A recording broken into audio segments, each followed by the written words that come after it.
ശിവരാത്രി ആഘോഷിക്കുകയാണല്ലോ. എന്താണ് ശിവരാത്രി?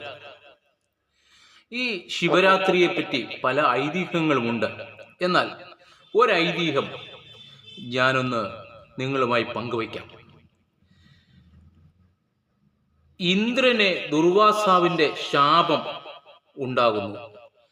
അതിൽ നിന്ന് മോചനത്തിന് പാലാഴിയിലുള്ള അമൃത് ഉപയോഗിക്കാൻ പറയുന്നു.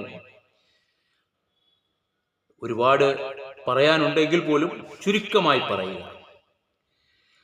ആ പാലാഴി കടയുന്നതിൻ്റെയും പരമശിവൻ അതിൽ സഹായിക്കുകയും ചെയ്യുന്നതും കാളകൂട്ടം എന്ന ലോകത്തെ ഇല്ലാതാക്കാവുന്ന ഉഗ്രവിഷം പരമശിവൻ കുടിക്കുകയും അത് കണ്ടത്തിൽ നിന്ന് താഴേക്ക് പോകാതെ അതിനെ പാർവതി ദേവി തടയുകയും ചെയ്തപ്പോൾ അത് പരമശിവന്റെ കണ്ടത്തിൽ ഉറയ്ക്കുകയും നീല നിറമായി തീരുകയും ചെയ്തു.